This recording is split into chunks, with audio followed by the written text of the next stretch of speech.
Good morning बच्चों। तो जैसा कि आज हम जानेंगे पाठ 17 समय अमूल्य धन है। जैसे कि यहाँ कुछ पंक्तियाँ लिखी गई हैं जिसे ज़रूर हम पढ़ेंगे और हाँ हम तो जानते हैं कि हम लोग कैसे पढ़ते हैं। वेरी गुड, चलिए स्टार्ट करते हैं। काल करे सो आज कर, आज करे सो अब, पल में पल्ले होएंगी बहुरी करेगा कब। अर्थात कि जो कार्य या जो उस काम को तुम्हें कल करना है उसे आज ही कर लो। अब आज से अच्छा है कि अभी कर लो, क्योंकि पल तो हर समय बदलता रहता है। फिर अगर हम पल का ही इंतजार करते रहेंगे तो इस काम को कब करेंगे, है ना। ठीक इसी प्रकार से कि किसी ने ठीक कहा है कि समय बहुत बड़ा कीमती होता है, बीता हुआ समय कभी वापस नहीं आता। अतएव समय का सही सदुपयोग जरूरी है। हम प्रायः किसी न किसी काम को न कर पाने की स्थिति में समय के अभाव का रोना रोते हैं, लेकिन यह समय अभाव नहीं बल्कि हमारे आलसीपन का परिचायक है। अक्सर हम शिकायत करते हैं समय के अभाव की, किसी को पत्र के उत्तर ना दे सके, व्यायाम ना कर सके, ईश्वर का स्मरण ना कर पाए, पढ़ लिख ना पाए, केवल समय की कमी के कारण।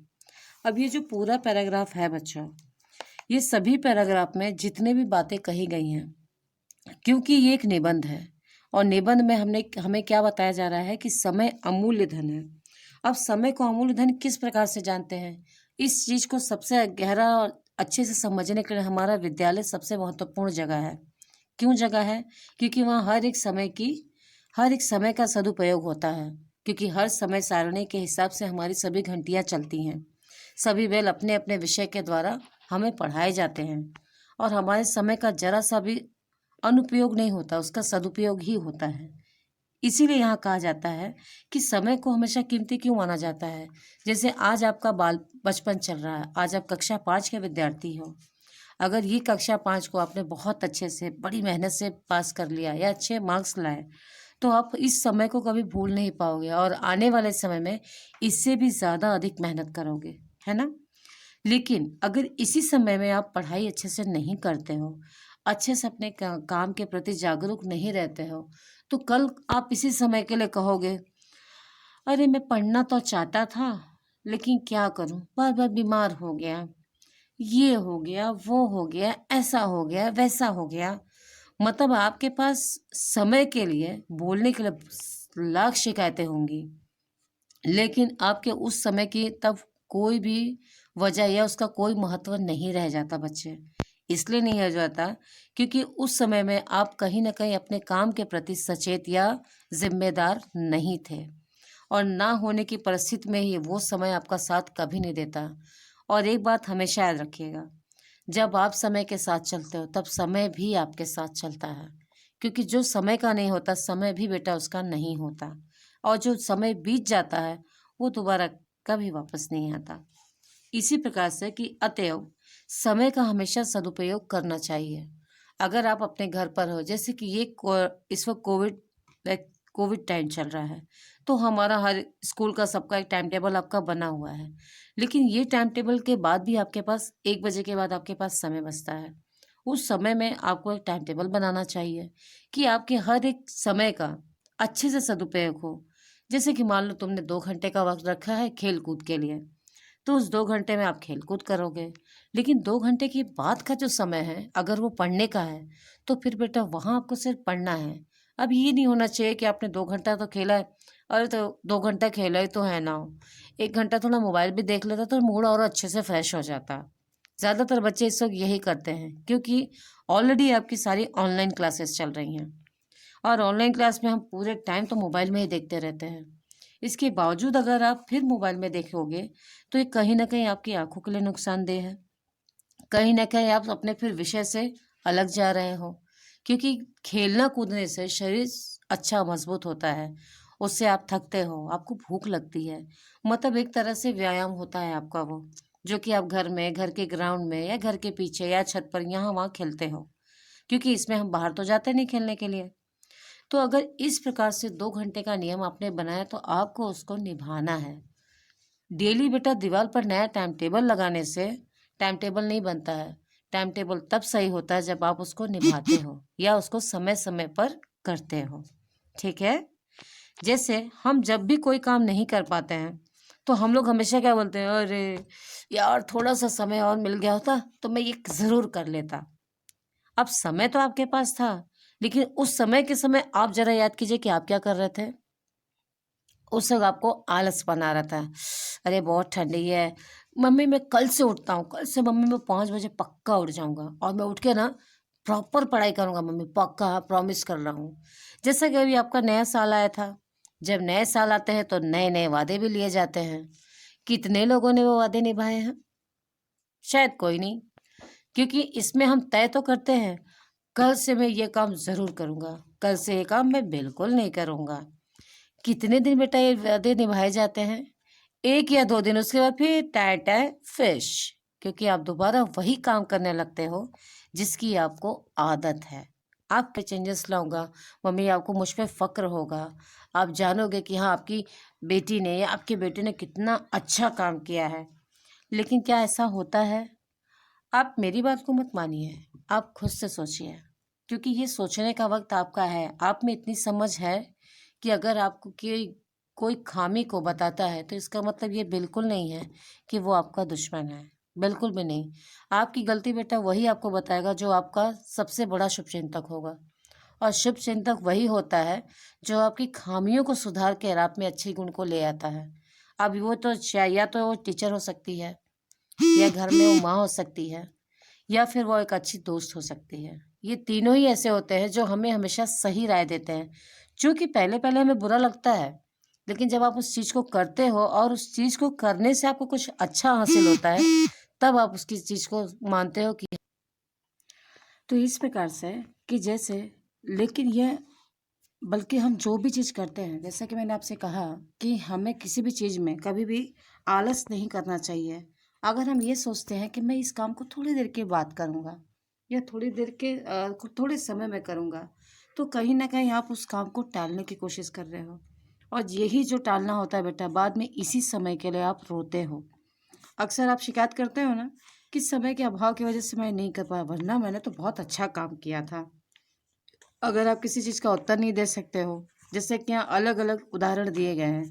ऐसे अमूमन बहुत सारे उदाहरण हैं जो डेली आप घर में करते हो। अगर मम्मी ने कहा बेटा सुबह हो गई है, चलो उठ जाओ, थोड़ी सी पढ़ाई कर लो। मैं अभी पढ़ता हूँ, अभी थोड़ी देर में करता हूँ। जैसे बोर्ड की एसएससी की क्लास में बहुत कम बच्चे जुड़ते हैं। क्यों?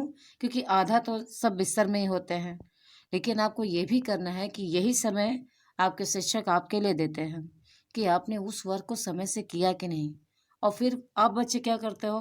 कुछ तो जुड़ते हैं जो समय नियमित रूप से अपने कार्य को करते हैं। लेकिन कुछ बच्चे क्या करते हैं, जब समाप्त हो जाता है तब बच्चों से आप वर्क माँगते हो, उसे पूरा करने की कोशिश करते हो, और ऐसे फिर काम को करने का कोई मतलब नहीं रह जाता, क्योंकि वो समय तो आपका निकल गया ना बच्चों। इसी प्रकार से चाहे आपका व्यायाम करना हो, ईश्वर के प्रति आस्था करनी हो, या आप पढ़ना लिखना चाहते हो, अगर चाहते हो बेटा तो उस काम को निष्ठापूर्वक करो। उसको इसलिए मत टालो कि अरे मैं समय की वजह से ये काम नहीं कर पाया, समय की वजह से वो नहीं मिला, अरे इसके लिए समय ही नहीं मिलता तो कहाँ से करूँ। अगर आप में करने की इच्छा है तो उसके लिए समय आप सबसे पहले निकालोगे और बाकी चीज़ें आप बाद में करोगे। तो अब ये पैराग्राफ आपको समझ में आ गया है। अब हम अगले पैराग्राफ की तरफ बढ़ते हैं। अगर हम ध्यानपूर्वक विचार करें तो ये शिकायतें अक्सर गलत होती हैं। यदि हम अपने आप को ठीक समझ नहीं पाते तभी ऐसे शिकायतें करते हैं। हम आलस्य के कारण ही समय के अभाव का रोना रोते हैं। सच्चाई तो यह है कि ऐसा कोई व्यक्ति नहीं जो व्यस्त रहकर भी उस काम को ना कर पाए जिसे वह करने पर उतारू हो। अर्थात इस चीज को आपने समझा जो मैंने अभी आपको कहा है कि ये वही बातें हैं। आप शिकायतें तब करते हो क्योंकि शिकायत क्यों की जाती है, उस शिकायत के बारे में बराबर से बताया गया है कि यदि हम अपने आप को ठीक समझ नहीं पाते, यानी आपको अपने ऊपर विश्वास नहीं है, आप कहते तो हो कि मैं कर लूँगा, लेकिन आप उसे ठीक से कर ही नहीं पाते हो, यानी उसे ठीक से समझ ही नहीं पाते हो। ऐसी शिकायतें और कक्षा में कब होती हैं? अगर टीचर ने आपको किसी बात को समझाया तो टीचर आपसे ज़रूर एक बार पूछते हैं कि बच्चों समझ में आया? आप क्या करते हो, जो बाकी के बच्चे सब उठा के हाथ ऊपर करेंगे ना, उसी में वो बच्चे भी हाथ ऊपर कर देते हैं। कि हाँ हाँ मैम, हमें समझ में आ गया है। चुनिंदा ही बच्चे ऐसे होते हैं जो ये कहते हैं कि नहीं मैम, ये थोड़ा सा और एक बार बता दीजिए, ये थोड़ा अच्छे से समझ में नहीं आया है। वो भी तब होता है जब टीचर आपको बार बार पूछती है कि बेटा आपको समझ में आया है, कोई डाउट है या कोई दिक्कत है तो आप ज़रूर पूछो। लेकिन आप क्या करते हो कि नहीं नहीं, अब जितना होना था हो गया, अब ज़रूरत नहीं है। चूंकि हमें ऐसा नहीं करना चाहिए। हम आलस्य के कारण ही समय का अभाव का रोना रहता है। क्यों? आपको आलस आता है। अगर जो विषय आपको पसंद नहीं है, जो विषय आपको पसंद नहीं है, उस विषय के आप क्या करते हो, उस विषय को टालने की कोशिश करते हो और उसके लिए क्या करते हो, समय की वजह से रोते हो। समय का रोना रोते रहते हो, उसके लिए आप परेशान रहते हो कि मैंने ऐसा क्यों किया, ये सारी बातें आप रोना चालू कर देते हो, जो कि हमें नहीं करना चाहिए। इसलिए सच्चाई इसी बात में है, या सच्चाई इस व्यक्ति में होती है कि जो व्यस्त रहकर अगर आप उस चीज़ को सही ढंग से करना चाहते हो तो वो तभी कर सकते हो जब आप उसके लिए जुझारू हो जाओ। आप खुद से ठान लो कि नहीं, मुझे तो ये करना है। जैसे जिस बच्चे को अगर गणित में दिक्कत है तो वो क्या करता है कि यहाँ वहाँ से नकल करके उसको कंप्लीट कर लेता है। लेकिन बात तो तब अच्छी होगी जब वो बच्चा खुद से उस सॉल्व को करे, उस सम को करे, यानी उस गणित के उत्तर प्रश्न को खुद से ढूंढे, खुद से करे। तो खुद से करने में क्या होता है कि आप बार बार टीचर को पूछोगे। फिर आज ऐसे सारे बहुत सारे स्थान मिल गए हैं कि जहाँ से आपको मैथ के आंसर भी मिल जाते हैं आसानी से, और मैथ के सम को किस प्रकार से किया जाता है हम ये भी जान जाते हैं। तो इसमें मैं मानती हूँ कि आपका समय लगता है, लेकिन वो चीज़ आपको समझ में आ जाती है और आगे जाने पर वो आपका समय बिल्कुल भी नहीं लेती। आप कम समय में उस प्रश्न का उत्तर बड़ी आसानी से दे सकते हो। तो इस नाते से बच्चों कि समय का बहुत महत्वपूर्ण होता है, और विद्यार्थी जीवन के लिए तो समय बहुत ही ज़्यादा महत्वपूर्ण है, क्योंकि हमारा हर एक पल बहुत कीमती होता है। क्योंकि उस पल को अगर हम सही ढंग से जिए तो आप एक अच्छे विद्यार्थी बन सकते हो, और अगर आप उसी को सही ढंग से नहीं जीते हो और अपने जीवन में आगे बढ़ जाते हो तो आगे जाके आप उन्हीं चीज़ों के लिए रोते हो, काश मैंने अपनी पढ़ाई पूरी कर ली होती, काश मैंने अपने सब सब्जेक्ट पे अच्छा फोकस किया होता, काश इस विषय में मेरी पकड़ अच्छी होती तो आज मैं न जाने क्या बन जाता या मैं क्या हासिल ना कर लेता। तो उसी के आधार पे बच्चों कि ये जो समय बीत रहा है, इस समय को यूं ना गवाओ। अगर समय है तो समय का पूरा अच्छे से सदुपयोग करो। नहीं समझ में आता है तो अपने बड़ों की आज्ञा को मानो, बड़ों से राय लो, अपने दीदी से, भैया से, आप सबकी राय ले सकते हो। सभी आपको गलत राय कोई नहीं देंगे, क्योंकि सभी आपका अच्छा सोचते हैं, आपके बारे में अच्छा सोचते हैं कि आप आगे जाके प्रगति करो, आगे एक अच्छे आदमी बनो। और जब आप एक अच्छे मुकाम को हासिल कर लेते हो तो इन्हीं सभी को आप शुक्रगुजार हो जाते हो कि हाँ देखा, एक समय में जब आप कुछ बन जाते हो तब आप सबसे पहले उन्हीं लोग को धन्यवाद करते हो कि अगर आप मेरे पीछे नहीं पड़े होते तो शायद मैं इस मुकाम को हासिल नहीं कर पाता। तो इस नाते से जहाँ हमारा प्यार ज़रूरी है, वहाँ हमारा थोड़ा कठोर होना भी बहुत ज़रूरी है। तो इस नाते से इस दोनों पैराग्राफ को उम्मीद करती हूँ कि आप सभी को अच्छे से समझ में आई होगी, और इसी के साथ हम अगला पैराग्राफ देखते हैं। अब इसी के साथ बच्चों कि आज से आप ये तय कर लीजिए, बल्कि आज से क्या, अभी से इस चीज़ को तय कर लीजिए। जैसा कि हमने पहली पंक्ति में अच्छे से समझा है कि जिस कार्य को अगर आप किसी अच्छी चीज़ का निश्चय करते हो या उसका एक तैयारी करते हो कि आज के बाद मैं ये ज़रूर करूँगा, तो उसको तब नहीं, उसके लिए कोई समय निर्धारित नहीं है, क्योंकि एक अच्छे काम के लिए कोई समय नहीं होता है। आप जब से उसको शुरू करते हो वही काम वो तब से शुरू हो जाता है। तो इस हिसाब से कि आज के बाद से आप ये तय कर लीजिए कि इस समय में अपने सभी समय को समय समय पर हर एक जगह कला एक समय सारणी को तैयार कीजिए और समय के हिसाब से अपने उस जीवन को जिए। जब आपका ये साल खत्म होता है और जब आपके रिजल्ट आपके हाथ में होता है तब आपको उस चीज़ की समझ अच्छे से आती है कि जो चीज़ें हमें बताई जा रही थी या जो मम्मी पापा या टीचर्स हमें समझाते थे वो सारी बातें क्या थी। क्योंकि जब रिजल्ट में आपकी प्रोग्रेस अच्छी होती है तो आप अपने पिछले नंबरों को देख के आपको बड़ा ताज्जुब होता है अपने पर कि अरे ये नंबर मैंने हासिल किए थे और आज मैंने थोड़ी सी मेहनत की तो मैंने इतने नंबर अपने बढ़ा लिए। अगर मैं थोड़ी और मेहनत करता तो थोड़े और नंबर्स बढ़ा लेता।